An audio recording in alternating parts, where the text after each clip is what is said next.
Selamat datang di video ini.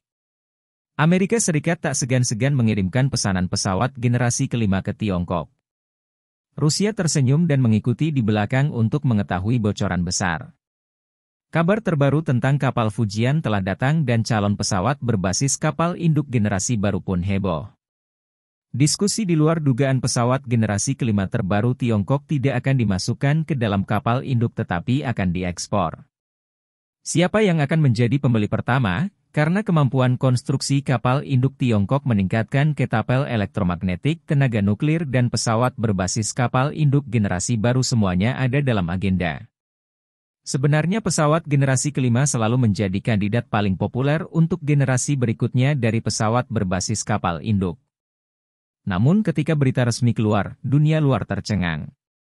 Faktanya pengembangan pesawat generasi kelima adalah tugas padat karya yang memakan waktu dan tanpa pamrih yang memberikan tuntutan tinggi pada kumpulan bakat penerbangan dan kemampuan pendukung industri penerbangan suatu negara. Namun demikian, negara seperti Jepang, Korea Selatan, Jerman dan Perancis, mereka masih terjebak pada desain konseptual untuk hal ini. Dan belum ada satupun yang berhasil dalam sejarah perkembangan jet tempur global. Pesawat generasi kelima merupakan produk pembuatan epik dan simbol kekuatan angkatan udara negara-negara besar. Sejauh ini satu-satunya negara di dunia yang memiliki pesawat generasi kelima dan mampu diproduksi massal adalah Tiongkok, Amerika Serikat dan Rusia. Sedangkan satu-satunya pesawat generasi kelima yang dijual di luar negeri adalah F-35 Amerika. Oleh karena itu tidak berlebihan jika dikatakan Amerika Serikat telah memonopoli perdagangan pasar pesawat generasi kelima luar negeri. Namun dominasi salah satu perusahaan Amerika ini akan dipatahkan. Dilaporkan bahwa hingga saat ini jumlah pesanan ekspor luar negeri F-35 melebihi 1.000 dan Amerika Serikat dapat menghasilkan pendapatan ratusan miliar dolar hanya dengan menjual jet tempur. Lagi pula perawatan selanjutnya dan pasokan amunisi. Sehingga performa pesawat generasi kelima yang akan diekspor Tiongkok selalu menjadi isu yang paling memprihatinkan di kalangan dunia luar dan penggemar militer. Kini akhirnya ada kabar baik, di upacara pembukaan peralatan baru Angkatan Udara Pakistan tersebut. Kepala Staf Angkatan Udara Pakistan Babur mengumumkan bahwa pesawat baru seperti J-10C, C-138, Cangkang 0A319 dan pesawat penumpang Boeing 737 akan segera dilantik ke Angkatan Udara Pakistan. Bahkan J-10C sebagai model perdagangan luar negeri dalam negeri Tiongkok telah disukai oleh berbagai pihak sejak peluncurannya. Pengenalan model ini oleh Angkatan Udara Pakistan sudah diharapkan namun apa yang dikatakan Babur langsung menimbulkan sensasi bahwa pesawat tempur siluman J-31 akan segera menjadi bagian dari Angkatan Udara Pakistan. Singkatnya, pesawat generasi kelima terbaru Tiongkok J-31 ini akan diekspor dan Pakistan adalah pembeli pertama di dunia. Berbicara tentang pesawat tempur siluman J-31, semua orang pasti sudah familiar dengannya. Ini adalah versi perdagangan luar negeri dari FC-31, pesawat tempur elang yang diluncurkan oleh Tiongkok pada tahun-tahun awal sebelumnya di pameran udara Zhuhai. J-31 telah membuat penampilan yang menonjol. Pesawat tempur Tiongkok ini telah menjadi negara kedua di dunia setelah Amerika Serikat yang memiliki dua tipe pesawat generasi kelima. Pakistan pernah menjadi sekutu utama Amerika Serikat karena keinginannya untuk memiliki jet tempur canggih. Pakistan juga menaruh harapannya pada Amerika Serikat. Sudah lama berharap untuk mendapatkan sejumlah jet tempur F-16C atau D. Tanpa diduga Amerika Serikat telah menunda proses ekspor karena mempertimbangkan mitra sahabat lainnya, yaitu India. Tidak hanya itu, tetapi mereka juga mencoba membatasi penggunaan jet tempur F-16 oleh Pakistan untuk mengebom India dengan memutus pasokan suku cadang dan rudal. Sebelum melanjutkan lebih jauh, beritahu kami apakah Anda menyukai videonya? Jika ya, silakan klik suka dan bagikan, dan mari kita lanjutkan. Hal yang lebih penting lagi adalah setelah Amerika Serikat memutus pasokan selama konflik Kargil antara Pakistan dan India, F-16 hanya mengirimkan lebih dari 20 serangan mendadak dan tidak bisa lagi terbang untuk sementara waktu. Media India melaporkan dengan liar mengatakan bahwa Angkatan Udara Pakistan dihancurkan dalam semalam. Karena menghadapi ancaman dari India, Pakistan beralih ke Tiongkok dan mengajukan permohonan untuk memperkenalkan pesawat tempur J-10C. Dapat dibayangkan bahwa setelah Pakistan mendapatkan pesawat tersebut, Pakistan akan dapat dengan cepat meningkatkan kekuatan tempurnya, dan meningkatkan pengaruhnya dalam perang udara melawan India. Saat ini Pakistan telah secara langsung mendapatkan J-31 generasi kelima di seluruh generasi yang tidak diragukan lagi menunjukkan kepada India dan Amerika Serikat bahwa meskipun mereka tidak memiliki F-16. Mereka mampu melindungi keamanan wilayah udara dan memiliki keunggulan superioritas udara yang kuat di masa perang. Karena alasan ini, banyak netizen yang mengucapkan terima kasih kepada Amerika Serikat.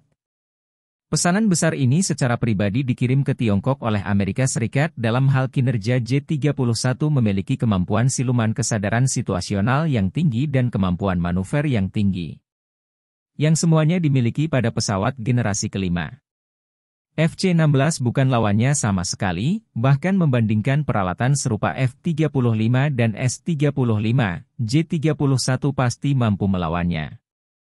Pakar Amerika Chris Osborne mengatakan terus terang bahwa meningkatnya jumlah pesawat tempur siluman Tiongkok secara bertahap akan menghilangkan keunggulan lama Amerika Serikat pada pesawat tempur siluman. Faktanya pesawat generasi kelima Tiongkok menyaingi atau bahkan mengungguli F-35, terlepas dari kesamaan beberapa konfigurasi di antara keduanya. Faktanya Tiongkok masih memiliki keunggulan teknologi yang besar dan keunggulan baru dalam operasi kolaboratif manusia atau tak berawak, kemampuan pemrosesan AI lintas udara penerbangan program pengendalian dan lainnya. Perlu disebutkan bahwa India dan Pakistan berselisih dan ketika Pakistan datang ke Tiongkok untuk membeli pesawat generasi kelima, Rusia tidak dapat menahan tawa dan mengikuti di belakang untuk mengisi kekosongan tersebut. Karena kita semua tahu bahwa India adalah salah satu dari sedikit negara di dunia yang memelihara hubungan persahabatan dengan Amerika Serikat dan Rusia pada waktu yang bersamaan. Melihat bahwa Pakistan berupaya sekuat tenaga untuk meningkatkan kemampuan tempur udaranya. Mantan Komandan Angkatan Udara India, Marshal Arabraha mengungkapkan bahwa India sedang mencoba memperkenalkan 2160 White Swan, pembom dari Rusia. Akan lebih baik jika bisa dilengkapi dengan belati rudal hipersonik. 2160 ini adalah pembom strategis terkenal di dunia, hanya dalam 1 tahun memecahkan 44 rekor dunia. Setelah lebih dari 30 tahun kinerjanya masih di level teratas. Sejak India pensiunkan pesawat pembom Canberra pada tahun 2007, India tidak mampu mengisi kekurangan ini. Setelah skenario di atas terwujud, persaingan antara India dan Pakistan di tingkat udara akan menambah elemen ketidakpastian. J-31 diluncurkan secara luas dianggap sebagai alternatif bagi kapal induk generasi berikutnya untuk kapal induk Tiongkok. Angkatan Laut AS telah berhasil menempatkan pesawat generasi kelima di kapal induk sejak lama. Karena kapal Fujian akan menjalani uji coba laut meskipun J-15 yang cukup kuat, penggemar militer Tiongkok masih ingin melihat pesawat berbasis kapal induk mereka yang dikembangkan secara independen menaiki kapal induknya. Apalagi J-31 hampir mencapai beberapa target sulit seperti pesawat lintas generasi berukuran sedang dan siluman. Ukurannya tidak besar dan memiliki marin yang besar untuk modifikasi, terutama ketika perpindahan kapal Fujian tidak sebesar kapal induk bertenaga nuklir AS. Seukuran J-31 dapat memberikan lebih banyak fleksibilitas untuk penempatan pesawat berbasis kapal induk selanjutnya, namun berita terkini tentang ekspor J-31 telah membuat banyak orang terkejut. Orang sedikit kecewa. Sebenarnya kita bisa memikirkan masalah ini dari sudut lain. Bayangkan saja tanpa dua pesawat generasi kelima ini, apakah berarti pesawat berbasis kapal induk Next Generation milik Tiongkok akan lebih cocok untuk kebutuhan tempur naval aviation? Dengan kata lain, pesawat berbasis kapal induk Next Generation pesawat terbang mungkin tidak lebih buruk dari pesawat generasi kelima dalam hal kinerja dan aspek lainnya. Karena para ahli mengatakan sekarang kapal perang Fujian tersedia, dapatkah kapal induk nuklir tertinggal jauh? Sekarang karena kita memiliki dua pesawat generasi kelima, dapatkah pesawat berbasis kapal induk lebih canggih? Jauh tertinggal, jadi kita akan menunggu dan melihat lebih banyak kejutan di masa depan kapan generasi baru pesawat berbasis kapal induk akan menaiki kapal induk Fujian. Bagaimana pendapat Anda mengenai video ini? Jika Anda punya pendapat, silahkan tuliskan pendapat Anda pada bagian komentarnya.